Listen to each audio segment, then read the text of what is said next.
Hello, I am Charisse C, And I'm Mima, and this is Abantu means people where we talk about all things music, life, and culture. and what it means to be a human in our world.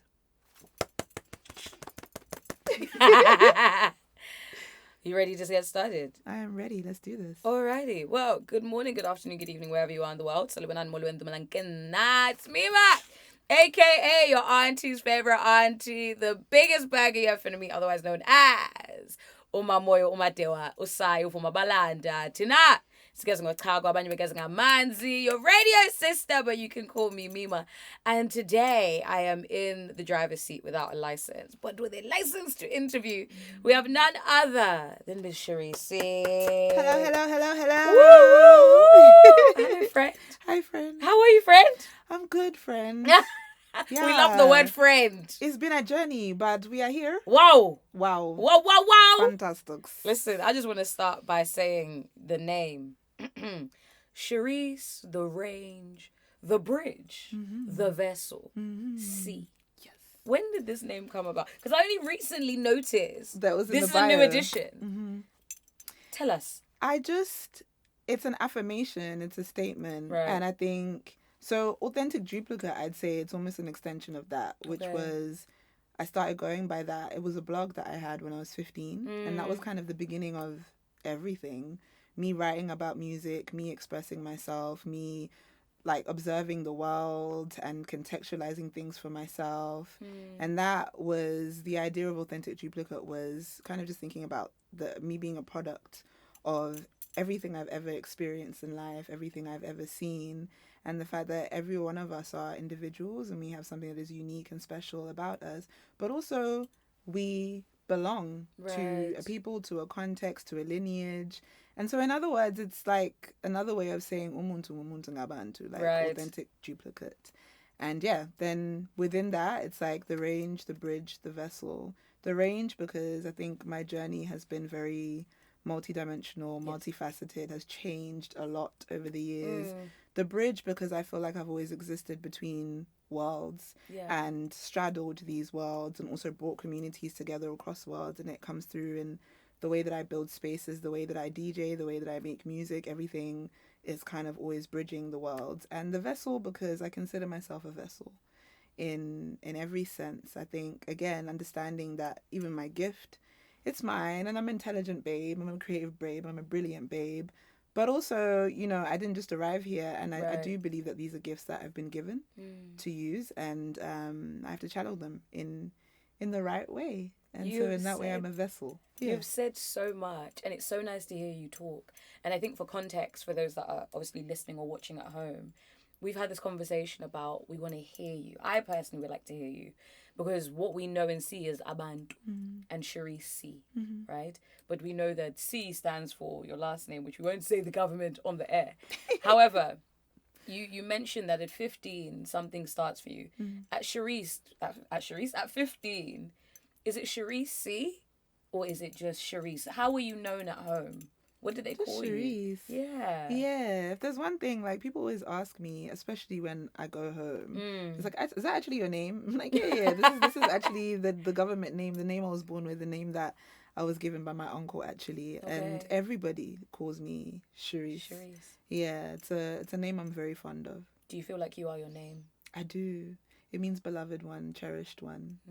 And I do feel like my life has always been filled and led with love. And that I lead with love. So I really do. I identify with my name for sure. You identify with your name. Who do you think has been like your biggest lead lover? You lead with love, but who has inspired you to lead with that love in everything you do? I think people. And I'd say my family is very much rooted in that. I grew up in a household that very much was anchored in community. Right. Like, one thing my dad always used to say to me growing up is that you don't exist in a silo. And one thing I always saw with my mom is how at every stage of our lives, she always moved with, this kind of collective energy and mindset of showing up for others and others showing up for us. Our house was always a house that's filled with people. My friends, our neighbors, everybody would always, our house was always the kind of neutral space, the safe space, the communal space. And I've always seen that's all I know, actually. It's always been my way of life. So I'd say, as for anybody, the starting point for that is your parents, right? Yeah. Or whoever raises you. And my parents definitely raised me in a way where community and love were at the center of the way that you navigate the world. You don't show up anywhere and just take. You give as much as you take. You are a part of what's happening in the smallest of ways and in the biggest of ways. What do you hope that you have given so far in your career? I told you we were going to talk today. What do you think you've given? I think we can go into like the micro of it, but I think at a macro, I always want, I guess when you think about like legacy, yes, like I really care, like she really cares, and I hope that is always felt in my interactions with people, when people enter spaces that I curate, when people listen to my music, that there's an earnestness, there's a consideration, there's an intentionality, and there's a real true passion and care, and a curiosity, a desire to push and to grow and to build. Yeah, I'd say that is what I hope people always feel, care. Care. Somebody said to me the other time, a friend of mine, that the C in Charisse is for care, and Charisse C, yeah. That's so beautiful. To be known is to be loved, right? Yeah. You speak about your home being a melting pot. You yourself come from a melting pot, having Shona, Zulu, and Tebele influences and heritage. How do you think that has played on your musical identity as well as your storytelling? I think it goes, that's the bridge part, I think. Right. In the range, the bridge, the vessel. And my way of viewing the world has such a... There's an intersectionality in the way that I view the world, and a fluidity in the way that I view the world, in the way that I navigate things, because of this thing of always existing between spaces, and having parts of me that have homes in different places. And again, that kind of leads to what Abantu means to me, because when people ask me about where do I feel at home, or what place do I call home, I don't have a singular place where that belongs, but where it has always belonged is in people, in all of the places. And because those relationships exist whether I'm in physical space with the people or not. And so my relationships with people are where my home lives. So I'd say it's that. And in terms of music, because not only am I like culturally, heritage-wise between, but also I've moved around a lot, so much. And it also teaches you a level of adaptability and being able to find myself anywhere. And I think the way that I make music is always a little bit of everything, and also that there's nothing that really feels foreign to me. I can connect the dots between almost anything. I can find a common ground. I can find a similarity. And I think that is it's a really particular view of things that is consistent in everything I do. Yeah. That's a choice that you make. I mean, it's interesting you speak about being this person that's versatile. 2017 is a year where the journey really begins, right? Open format DJ, you're playing everything one can imagine. What would you say you learned about that period of time between 2017 and 2018? What did you pick up during that time? 2017 was me 2 years into university. And I always knew that I would come to London. I grew up in Reading, which is just outside of London. Big up the Reading. Big up the Reading massive. And I'd been coming to London. I was 19 at this point. I'd been coming to London alone since I was 15. Okay. Bumping trains, sneaking into shows, dragging my friends to places. If you're not with aware me. what bumping train means, it means evading. Strong language, that's what they would use. It would mean using your right to get on the transport system. Right. Because it's your right. It is. And she used Freedom it. of movement. Right? Mm-hmm. Freedom of Thank movement. you. Yes, so I applied my freedom of movement at a very young age. I feel like that's an album. Yes. Freedom of movement. I Freedom feel of like movement. yeah. I think that's an album title. Yeah. Because I was in school, like I was in secondary school, and you know, just wanting to be close to so many of the artists who I'd been following and whose journeys I was interested in, and I'd already started music journalism when I was 15, and so I was wanting to go to the places where what I was writing about was happening, so that I could apply that to my work and writing reviews about shows and meeting the artists and like sending them messages and be like, hey, I'd love to meet you. And you know, so I was already, and then I knew I was like, I have to move there to really pursue this. Right. And so I was like, all the universities I applied for were all in London. I had no desire, interest in going anywhere else other than London. And that's what I did. And so I went to the University of the Arts London. And I met so many people in that time. Yeah. And I met Lauren Platt, who then became the person that opened up so many doors for me. And we started this collective with some friends of mine called Connect To. And I met friends that were DJs and kind of was really opened up to my world. So many of the things I've been experiencing, like institutions, I guess, in a way that I would refer them to, like NTS Radio, like Boiler Room, that have been very instrumental and like anchors in my journey and for many people, you know, in music in the UK. So yeah, that's really where everything began. It was a really exploratory, pivotal time. It was my coming of age period. Yeah, exciting time. And music in London was just so exciting, especially because of just the amount of physical space there was that was accessible to do things. Right. That a 16-year-old could come to London and go to a show. You know what I mean? Like, in a way, I think in a lot of ways that we have conversations now about how physical spaces are actually disappearing. And when they are there, they're really expensive. You know, and I think about what must it be like to be between 16 and 18 now. Yeah. And trying to go to the shows of your favorite artists. Like, then there were places that would do like free nights all the time, or free before a certain time, or even when you would buy a ticket, it'd be like £5-10. And spaces like Birthdays, the Old Blue Last, Visions, places like Box Park that used to have this thing on the green outside, Acoustic Lives. A lot of things where you could just go and you didn't need anything to show up other than yourself. Yeah. And that just gave me so much freedom. You know, all I needed was what it would take me to get there and what I was going to eat. And I was good. And you were sorted. I was sorted for the whole day. Yeah. And I know that this is a conversation that we've been having personally in terms of accessibility, intentionality, and making sure that there are people that come after both you and myself. But we'll talk about that in a bit when we get to Abantu. People like Lauren, how pivotal have they been to your journey? You've spoken about her before quite fondly, but how pivotal has she been to where you are today?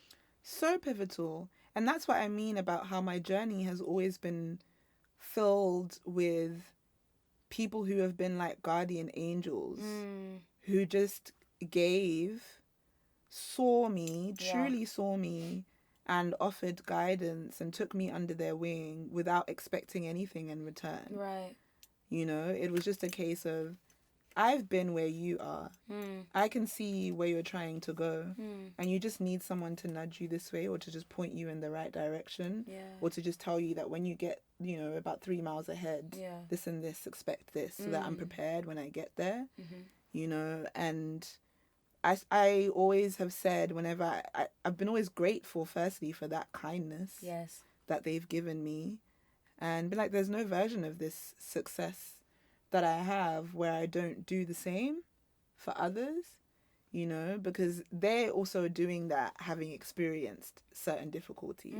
And as I get older and also support other people, I understand so many of these guardian angels I've had so much more, because it's like, I know what that felt like. And if you don't have to experience it just by me kind of holding your hand for a second, then...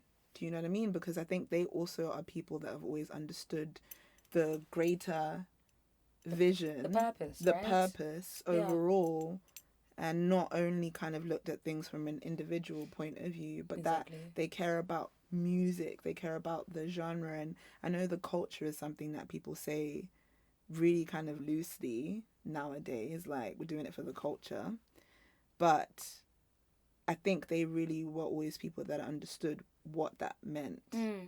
That, you know, as each generation comes through, that if you're not looking out for the next generation, even everything that you've built dies with you, and then what's the point? Right. You know what I mean? It's supposed to continue.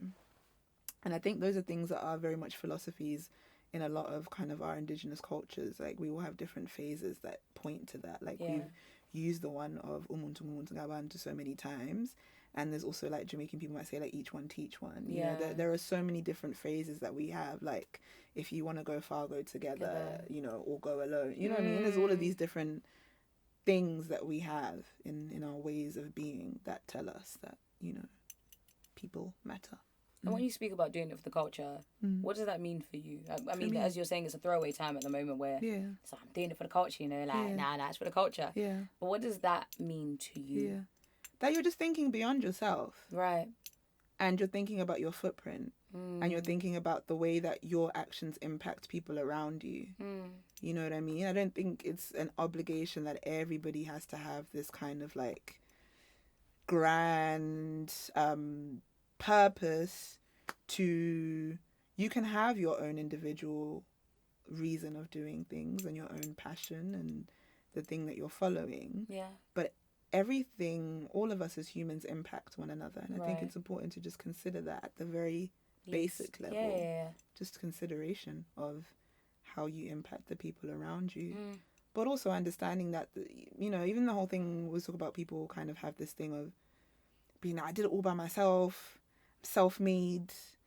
And I don't think there's no such thing as that. There's nobody. It's not even possible.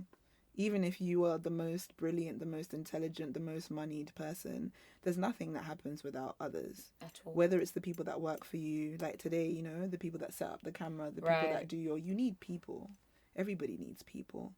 And so, you know, how do the people that are around you, that are facilitating what you do, how do they feel? And how are your actions impacting that? And how does the way that I do my job make it easier for you to do your job? And if we can both do our jobs well, then everything is great. It's about this ecosystem that we keep talking about. Ecosystem is a great... It's cyclical, right? It's you give to me, I give to you, out of the goodness of my heart, but understanding that you also benefit from it. And we all win at the end of the day. And just jumping off of the back of, piggybacking off of you, in terms of footprint, 2018, we have a different footprint now. Your footprint goes, choo-coo-coo-coo. It's giving ka-choo-coo-coo-coo. We now enter the Amapiano space. And dare I say, you lead it. You are part of a faction of people that lead that. And it's not like you're playing Amapiano in your house. You're playing a piano at Glaston. You are bringing it to audiences that may call that sound alternative. How does that feel? And when I say feel, how does that feel? It's firstly a dream. You know, like, wow. I'm looking around, I'm like, I'm really doing this. Crazy. Glasgow was crazy. Like, 15-year-old Charisse, like, oh, are you seeing this, bro? It's mad. That's firstly the thing that I'm feeling. And then also responsibility. Right. Because, like I'm saying, I'm always considering, you know, the impact, the future. But it definitely is a responsibility because, yeah, like you're saying, you know, a lot of the things that I was doing were first, and there was no one else around me doing that reflected that. And yeah, it's like almost like I can't mess this up. You know, there's also that. There's I can't mess this up. And it has to be brilliant, always. Which I think is something that is in me in general, but probably multiplied now in this context. Because, yeah, like, I've been given this opportunity to open this door. And once this door is opened, if I do this well, this door stays open. If I mess it up, this door closes. You know what I mean? And if this door closes, it closes not just for me, but for others after me. And I've grown up as a black girl in the UK, an immigrant black girl in the UK. Because you moved when you were 3. Yeah. And I've seen through my parents, there have been many doors in my life that have had to be opened. Right. The door of citizenship, the door of being able to travel freely, the door of your right to exist in the country. There are so many doors, and so you understand that, yeah, like, it is a huge pressure, and it means so much more than just going to show up and play music because it's fun. Right. You know, so yeah, I know what my parents have sacrificed for me to be here. Even the door of me deciding to go to a creative university and be like, yeah, I want to pursue music. We both know that's a different level. Yeah. And I'm stubborn. I always have been stubborn. Yeah. And when I say the pressure was always on for me, because I always did things against the advice of many. Right. And when I've made that choice, now it's like, now I have to prove and show you that I can do it. I'm going to make it work. I can't fail now because I defied to be here. And so now, like, yeah, this has to work. There is no other option other than this working. So, yeah. Do you still feel like you have moments where that pressure still feels... 100%. Yeah. I still feel it up until now.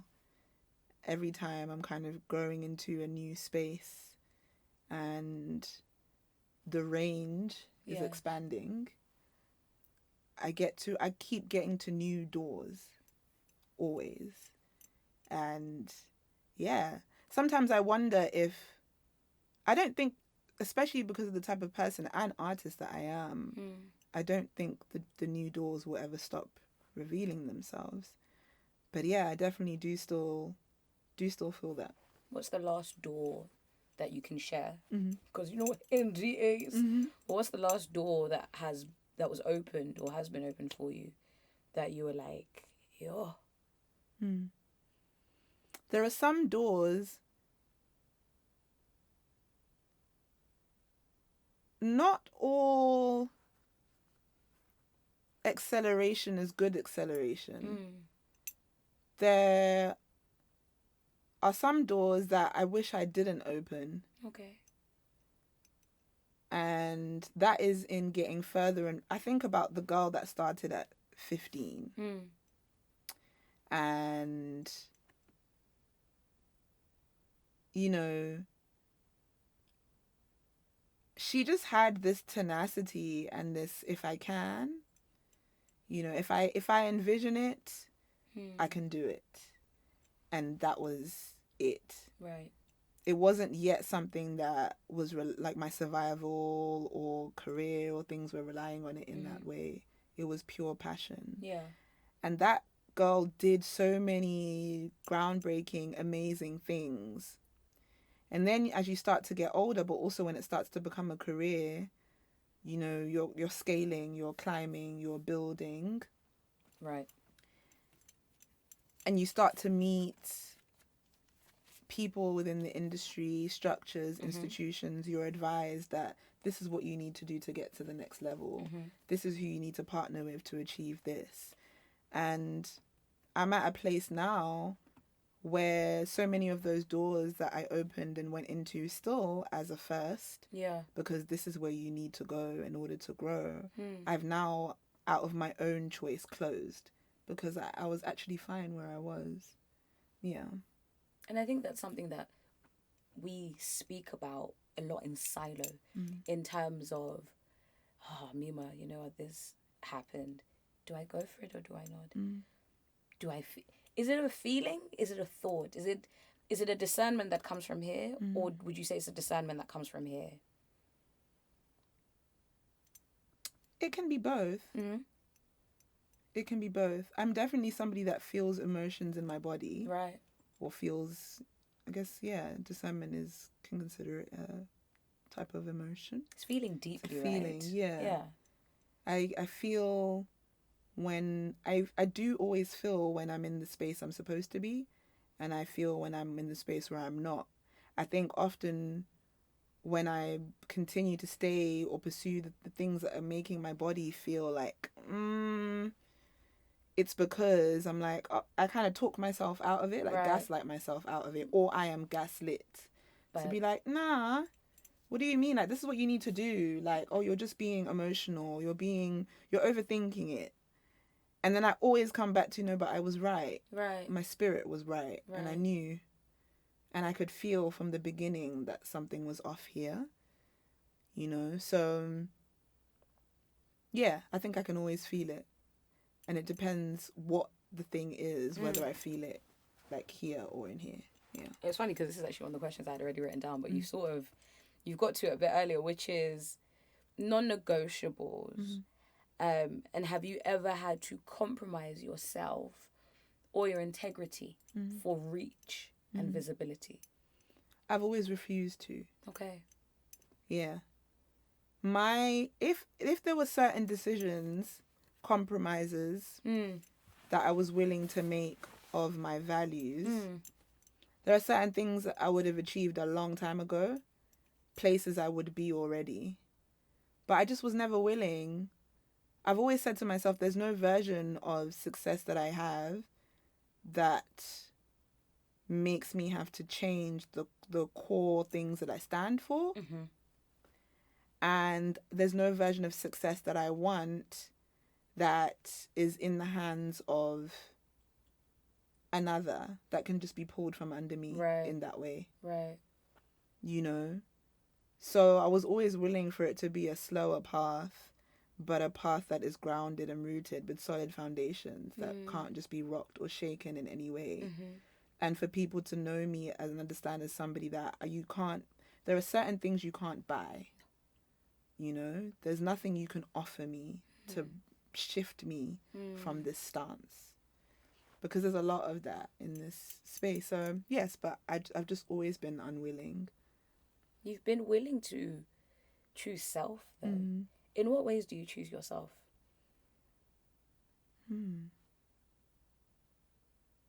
You speak now about, not being, dare I say, you're not willing to compromise on your core values.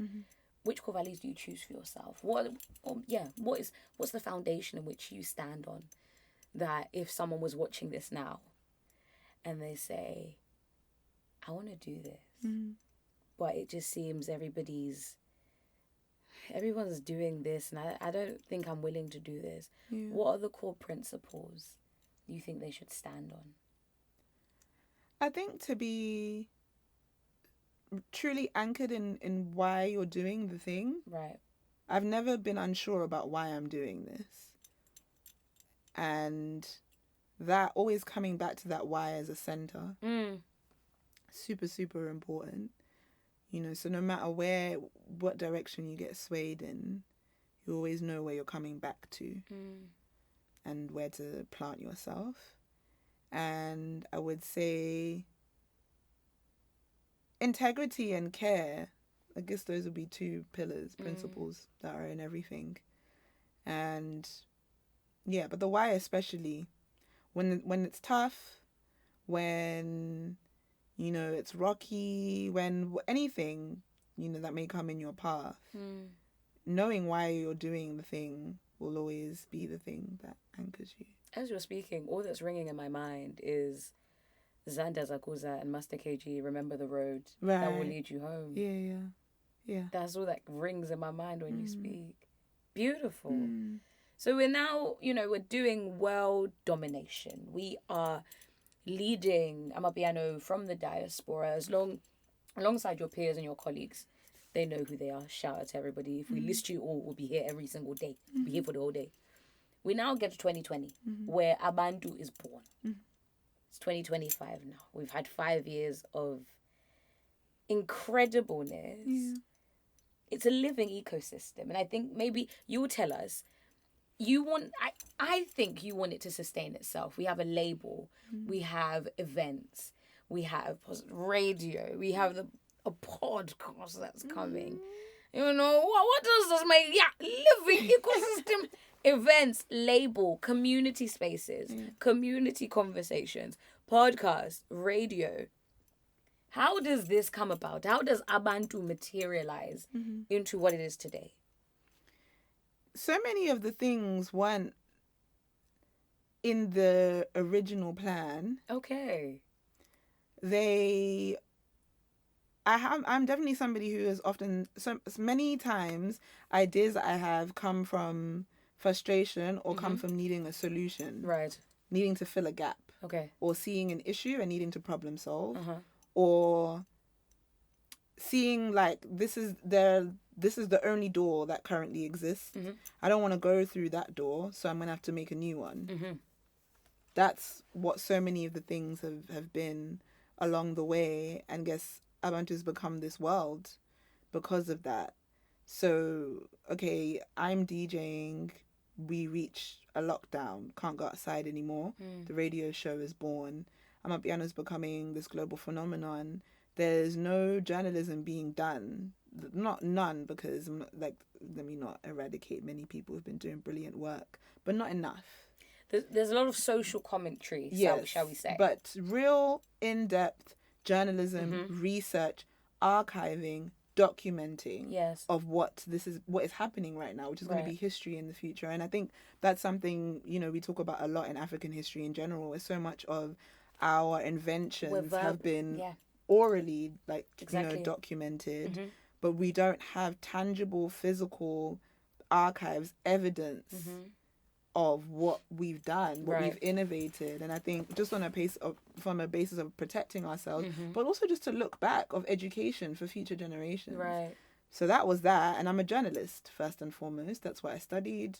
That's what I started at when I was 15. So it's approaching that from a journalistic perspective. Like, you know, there's not many people writing about this, especially not in this country where I am. And everybody around me is all of a sudden interested in Southern African music and culture, which growing up here, I haven't experienced in this way. It's never been popular culture. It's never been that people know our slang and our food and I'm like, wow. Also, I'm like, this is amazing, but I want you guys to understand more, you know. So I want to create this space where you get to know us more, and there's context for the music that you're listening to. So that was the excitement of that to begin with, you know. And so it was a lot of the interviews that we did were a lot of the artists' first interviews or first international kind of conversations. The first time they were really going in depth to talk about their music. And we find up until now today, you know, even for you, you know, there's a lot of artists who've just never spoken before, ever literally ever. And they've been doing music for 2 decades and they've never done an interview. They're legends. They've got huge legacy, like the discography, hit songs, banger after banger. I've never heard, I've never read an in-depth piece about your work, about your story. And I always think, then what does that mean for the generations that are coming up after you? Because then it's like, so many of my favorite artists have always spent hours and hours on YouTube going through their music videos, their interviews, the YouTube channel they had when they were 16 and they were just documenting their room with their guitar, everything. You know, and it creates a reflection, it creates a mirror, it creates reference points, and those are important. So that was the first thing. Then we go out into the real world, and like I said, we've said earlier, I've been through this whole path of constantly playing in places where I am the only one, and that means having to educate, having to find middle ground, having to adapt, change, figure out all the time. Everything is a learning. For me, for the audience, I'm also in a lot of spaces that I've never even been in before, let alone playing there for the first time. I've never been to a festival of this scale. I've never been to a festival in Bristol. I've never been to Glastonbury. I've never been to Ibiza. I got my citizenship British passport in 2020. Now I can travel freely. I've never had this before. And if you think about how long you've been here for, 2020. 2020, you know what I mean? That's like, I'm grown woman now, and now for the first time I can just travel anywhere. with ease. And so I'm experiencing so much for the first time. And then figuring out how to translate a culture of music that is also new to people who are new to me. So much learning. And then realizing that I'm thinking about the future of this music. Yeah. And for artists who at that point were only beginning to come to this country Right. to perform because of the popularity of the music. And I'm like, what are they coming to? And I don't want them to feel lost when they come. And I want to create a way that the audiences, and again, this is what we've been doing through the radio show, contextualizing the music for people. Yeah. And also creating a ground for artists to come to, but mainly also for myself. I was feeling really frustrated because some of the places, I enjoyed the process of exploring, learning, and, introducing that also, but there were also some places where I actually just felt disrespected and undervalued. Right. And like people didn't want to try and learn. Right. You know what I mean? Like if you're bringing me you're interested in this music that I play, I'm coming into this space that has never had somebody like me playing. You also, as a booker, as a promoter, as an event brand, have a responsibility to think about how you contextualize this music. Okay. And that is according to the time that you put me to play, the artist that you put me to play within, how you promote it. There are so many things to consider, but just kind of like throwing an artist in there, and it's almost like ticking off the diversity box in a way as well. But there's no care, there's no due diligence done, and then it's just there's like no safety there's around no you. safety. Yeah. Yes. And so I wanted to create a space of safety for myself, a space of freedom. Where, because aside from the places that were very much like the core niche pockets where these people are fans of this music, but then I also was thinking to myself, I'm like, that is a very small space. I can't build a career off of only playing in the spaces where the core lovers of this thing are. So we think bigger. Yeah. So I'm like, cool. I've grown up in this country pretty much my whole life. I've partied in this country since I was 15. I have such a wide range and interest in music. I know how different people party because I party in all of these different ways. How do I create a space where I can be free and play as my true self, where the people who want to feel rooted and connected to home through their music can be, but also the curious minds and open listeners can also be. So we've got freedom for you. Freedom for me. Freedom for others. Freedom for others. But then also making a melting pot of a place that people can come and enjoy. And a launch pad for scaling careers, where, like a proof of concept. Understanding. So bringing Dlala Thukzin for the first time. Dlala Thukzin. And it's like, oh, okay. Such a catchy and showing that this music can be curated in a multi-genre way. We don't always have to have a night that is Amapiano for 8 hours. And also when you put, Amapiano with other genres, how to do that, how to program the flow of the night properly. But also that this kind of, the way, I think there was a point where this corner of Afro was created and this corner of African dance music was created separate from everything else, the wider canon of electronic dance music. And I'm like, nah, like, stop. I don't want to be, it was like a new version of urban. And I'm like, we understand house music. We understand club music. We are of that. And we are of the legacy and lineage of people who have invented and innovated that. Thank you. But what's that song? Lunga Balunga. But when we're in the Western world, it's almost as if we're erased from that and then it's repackaged and sold back to us. And so this is the space where we can have this kind of cross-culture happening in a way that it naturally already should. If you understand the history of the music, it's not foreign at all to do that. Well, this is the thing, right? Because it's the thing of oonts music. Yeah. And I'm like, oonts, really? Like, if you really go back into the history of techno, who were on the dance floor, who were produced, you know what I mean? the producers of it, the innovators of it, the creators, like the vocalists. Friend. We've always been there. And I'm looking around and I'm thinking about, again, for as you're growing as a DJ and climbing the ladders and the stairs, and then you start to look around and you see less and less and less and less and less and less of us. Yeah. And I'm like, where did everybody go? Why? Ariana! Like, are you here? So then I'm like, yeah, this space will be the space where, as I'm playing in these new territories and people are becoming fans of what it is that I do in other places, that I bring them back to this place. Right. And as I play at home, the place I feel at home, where there's this kind of like safety net, but then I bring them back to this place. Right. That there's this center. So again, I guess a quote that is, I would say, is at the core of everything in my life and in my journey in music, which I actually have tattooed and I talk about it a lot, is a Toni Morrison quote where she said, I stood at the border and I claimed it as central. I claimed it as central and I let the rest of the world move over to where I was. And that's what it has been for me, where it's like, okay, the West is not my center. No. This is my center. The industry's norms are not my center. I am my own center.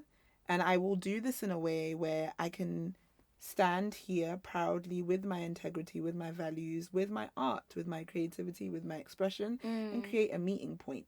And that meeting point can be a meeting point for not only me, but anybody else who is like me and also needs this center and this meeting point. And then we build it together. Brick by brick. Brick by brick. Brick by brick. What Yeah. then? You're speaking. As they say, the man them say, you're spitting bars, sister. What is the propaganda that you're not falling for? Wow. I mean, the more diplomatic way is, what are you decentering? What am I decentering? Industry status quos. I have completely dissented myself from so many of them. And actually, the most interesting things happen when people dare to be true to themselves. When you follow those like random thoughts, ideas that you have, the things that it's like, what? How are you going to do that? I don't know. But I'm going to try. It. Yeah. That is where it always been like that. That's where the most interesting things happen. That is what innovation is at the very core. That is what creativity is. That's what's interesting. And I think at some point, and I was always that person, and I think I started to lose that and lose my voice in following the advice of how, this is how it's supposed to go. If you do that, that's not going to work out for you. And I'm saying, like I said earlier, when I was younger, I was always defying all of those things. But I got to some point where I started listening and feeling like, oh, well, they know better because they've worked with this artist and this artist, or they've been doing this for longer than you, or they... And I'm just like, well, yes, and that's great. And I think it's good to listen to advice and to learn from others. Yeah. But also, everybody's journey is different. And if I can feel that this doesn't quite feel aligned with who I am, this isn't quite what I want, that actually I don't have to. I don't have to. And I'll be fine. I'll be all right. Yeah. You make me so happy. You know that? Honestly, it makes me so happy. So we've got a breathing ecosystem that's been running for 5 years, and within those 5 years, we've had Wrecking Bassline, first single, boom, with a PYY, Love Drum King. Thank you very much. We then have Ascension with our good sister, Cook Sister, beautiful woman, talented woman. We then have Evergreen EP. Which was with the star single Morning Sun. Yes.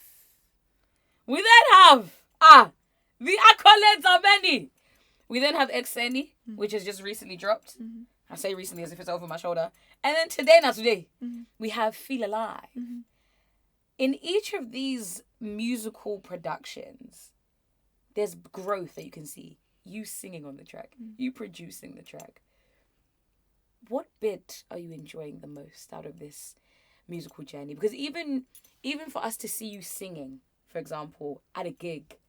I think it was even the last one where we had, was it DJ LaSoul?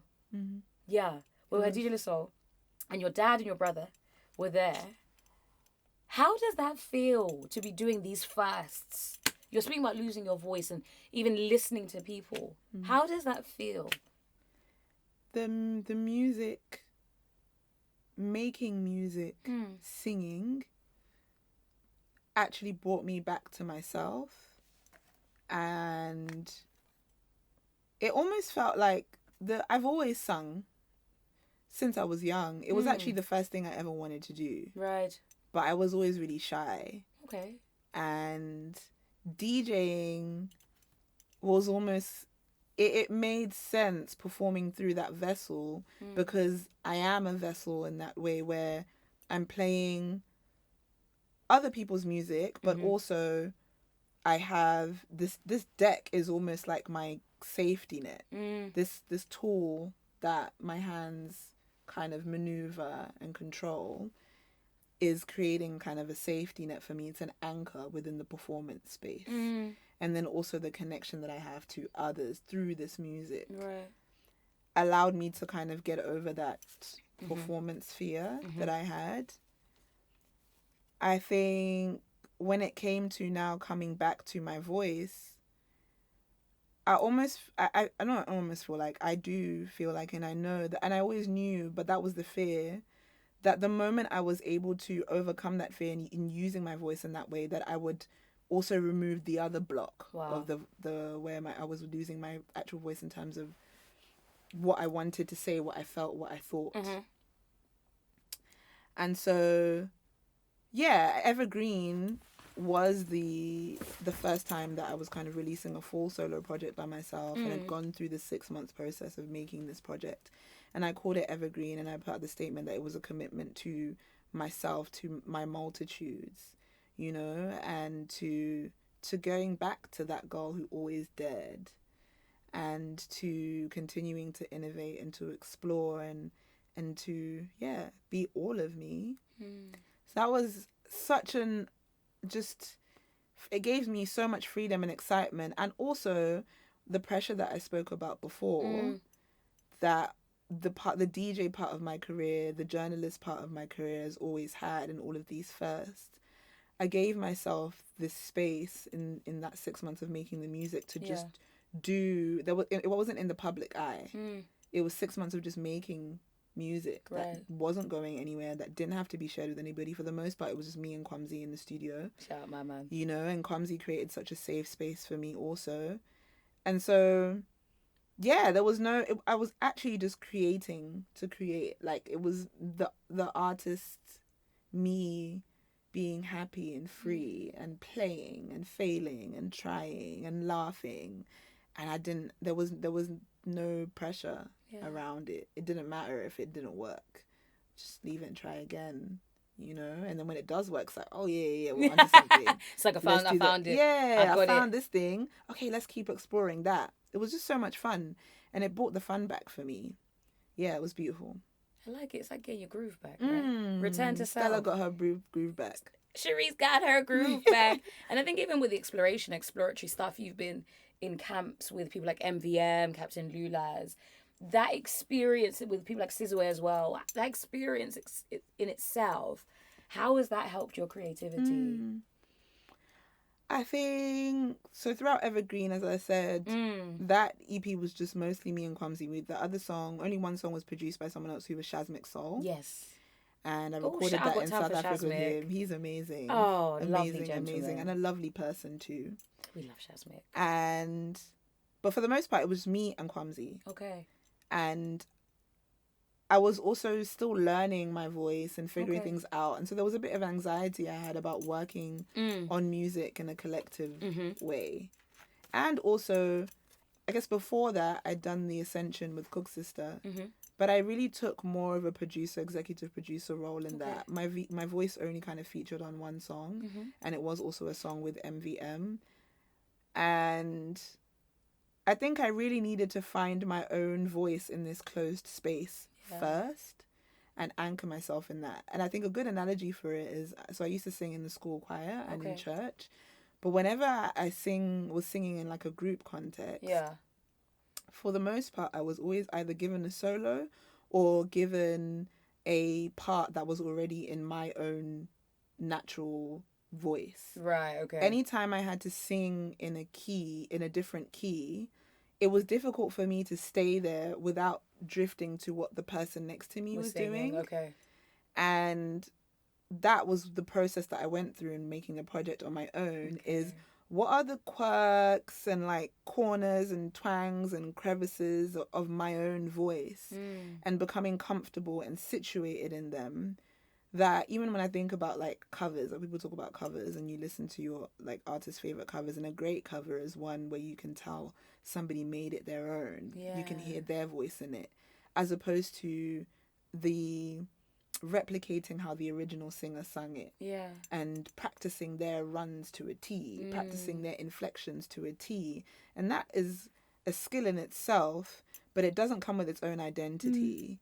And so it was like, okay, if I was to sing this song, what would make it a Charisse thing? You know, there's this thing on TikTok that people do. There's this one girl, for example, from SA that's really funny. And she's been doing this series of like, let's say like if Rebecca Malope sang this song. I love her! So, oh my like, gosh! Brilliant. Or someone will say... Sorry. Or someone will say, what would it sound like if Erykah Badu sang this? What would it sound like if Toni Braxton sang this? Love the series. These singers that is their voice. Right. That it would be their voice no matter what they sang. I was looking for that for me. And so I went through that process, and I felt like I was now in that space. I was in the territory. Because I'm still learning and I'm still exploring. But I've arrived in the territory of, this is Charisse's voice. Yeah. Now I feel like I can work with others and anchor myself. And have, when you listen to the songs that have come out, 5X In, Feel Alive, and when you listen to the EP that these songs belong to when it comes out, it's 10 artists across this project. But every time my voice comes in, you know that's my voice. It sounds like my voice. And there's this beautiful synergy of all these different energies and voices coming together. And yeah, it just anchors again in Abantu. But also, these are all people that I've worked with in different ways, whose talent I also have always admired. And there's that kind of journalistic role coming in of being like, I want to make a song like this, and I know this person would be brilliant for it. I feel like this person could be great if they were put in this type of thing. This producer could go well like this. Yeah. You know what I mean? And so I'm also, I guess, A&Ring, producing in that way too. So it's all of my interests in music coming together in one, you know, the DJ, the singer, the producer, the community builder, all exists in this project especially. Come on, Bob. Come on, Bob. Well, we're going to do a little quick fire round just to ease out the seriousness.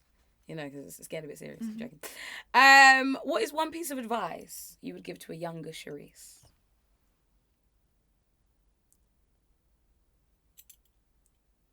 Stop worrying about what other people think about you.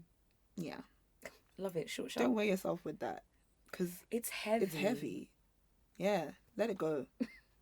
Let it go. Let it go. You can see we can sing. All right. What 3 tracks define you? Wow. Don't think about it too much. Speak from the Nhliziyo. Speak from the heart. What 3 tracks define me? Yes.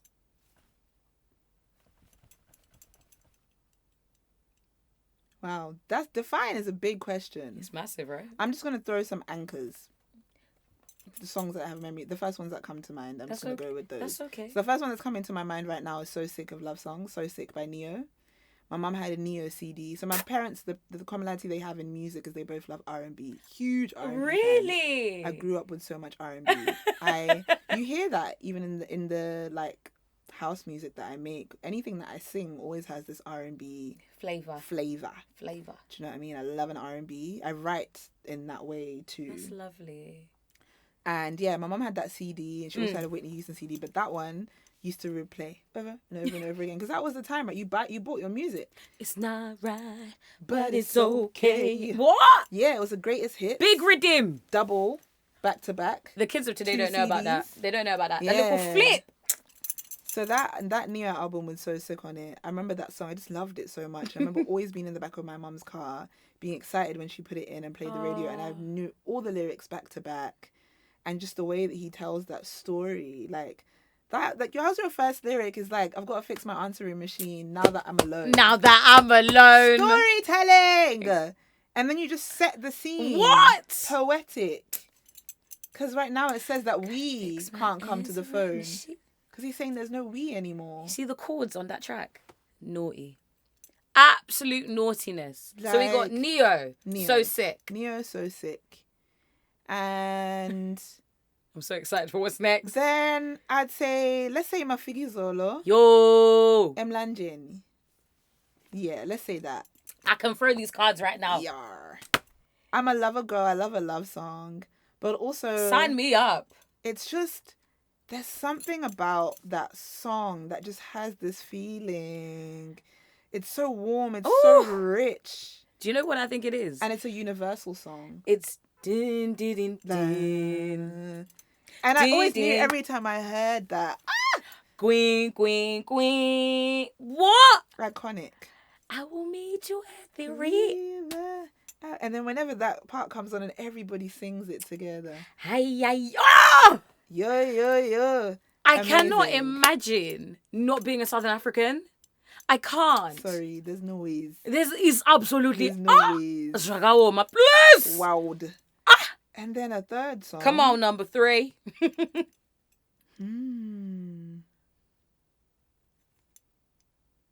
Oh, the first CD. One of the first CDs I remember ever buying for myself in HMV that I chose myself was JoJo, Baby It's You. You don't have to go nowhere. It's not what I want. Baby, and it's you. Yeah. Love that. We're talking about big vocalists, you know? Yeah. Big vocals. Yeah. JoJo. Yeah. So, yeah, random selection. I love it, though. But that's who you are. It defines you. All right. What is a lesson you have learned on this journey?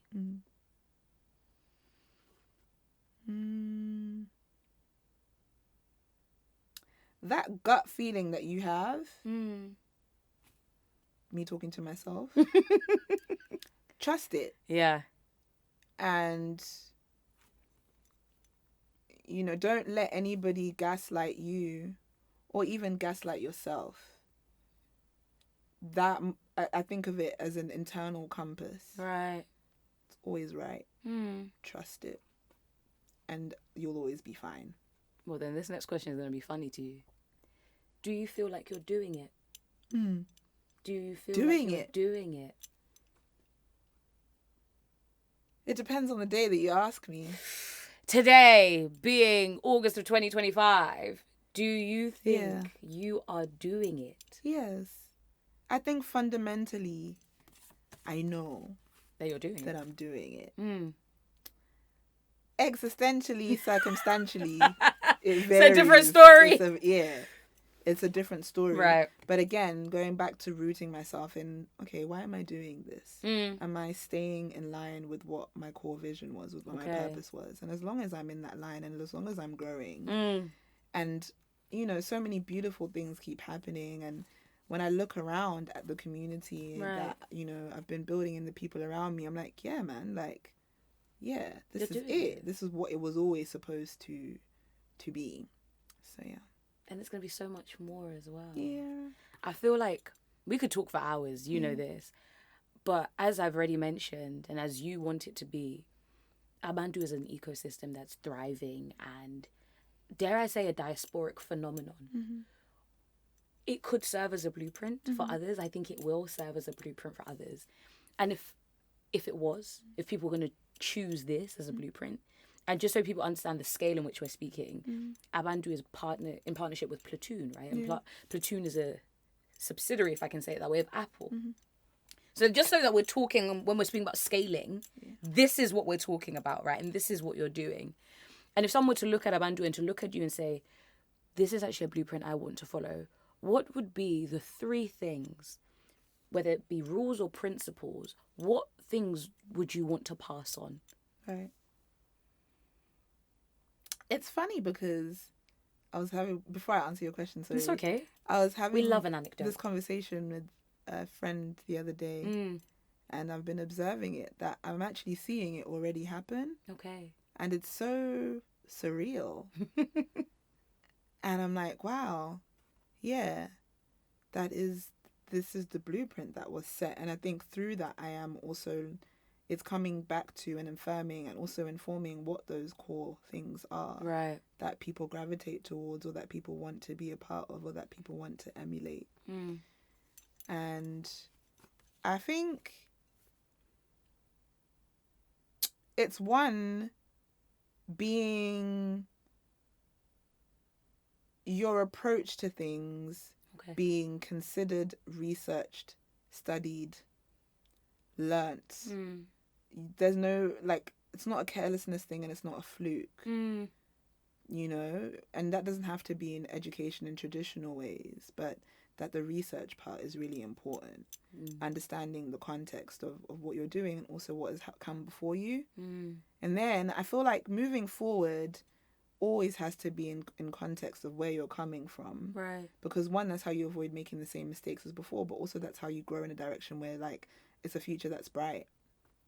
And even of thinking about, like, let's say, for example, we're talking about Apple, the innovation for a huge brand like that, which is in so many facets of life, has always been in understanding the context, understanding the landscape, and knowing exactly what problem to solve, what gap to fill, what, you know, what needs to be met, and with which dots need to be connected.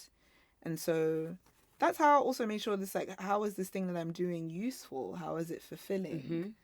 So I think, yeah, knowledge, I guess, number one, be knowledgeable about what it is that you're doing. And I think building a really solid foundation. At the core of this thing has always been having real ownership and stake in what it is that we build and what we have, especially as Black people, as African people. You know, like we said earlier, so many things that we've invented have been historically taken from us. Stolen. And that goes back to the knowledge part too.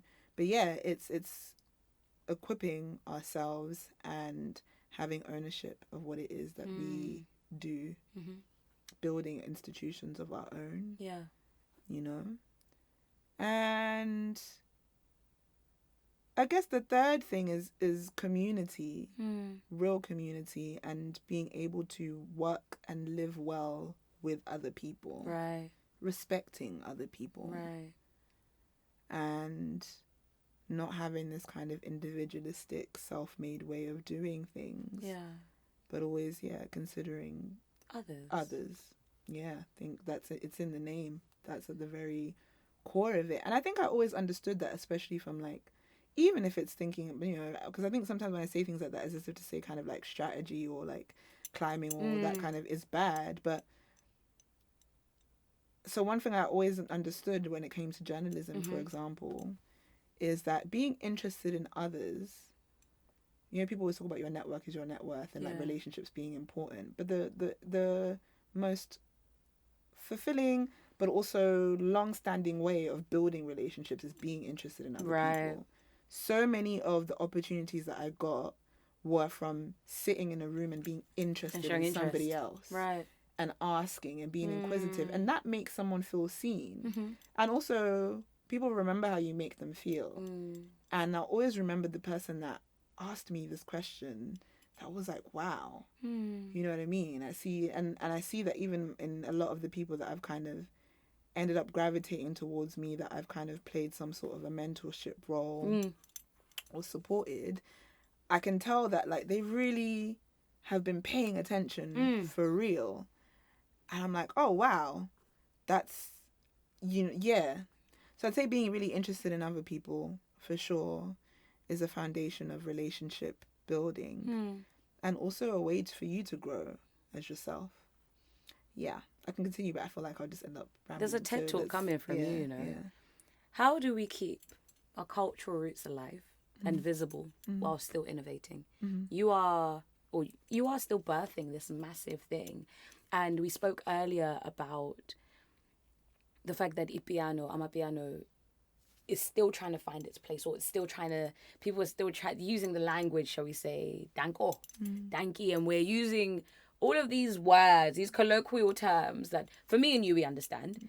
We understand it massively. We understand that a tribe or a nation is something not to be taken lightly, for example. We understand that language is the history of our people. But at the same time, culture evolves. But how do we maintain it while still being innovative? Yeah. I'd say I answered that in the previous thing in the sense that knowledge, research, understanding of what was happening before, because then there's a way that we can disrespect or disregard the fact that me being here or being able to do what it is that I am doing today is because somebody else was there before me. Mm-hmm. And if I'm talking about preserving and, you know, the integrity, the roots of something, I have to understand my foremothers and forefathers who built before me. And the innovation is the curiosity and the daring to try, to explore. You know, once you're rooted in the foundation, then you can leap and go anywhere from there. But then it's like you're able to do that in a way that is intentional and careful and doesn't harm. I think that's the main thing. Doesn't harm, yeah. I love. Well, I got a surprise for you before we wrap up. I got surprises. Oh, I got a surprise! I do like surprises. I love a little surprise. Me, listen. They chose me to do surprise number 1. Boop, boop, boop, boop, boop. Where's the surprise? All right, you ready for the surprise? I'm ready. Child, when they put this in editing, they're going to laugh at me. Please don't laugh at me. This is the surprise. Hi, Charisse. Happy release day. Shout out to all the work that you're doing, building community, being that girl, being passionate and caring about the people as well as the music. Hope you're having the best day. It's Rue. Who's that? It sounds like Rue. It's Rue! Yeah. That's one half of the MVM.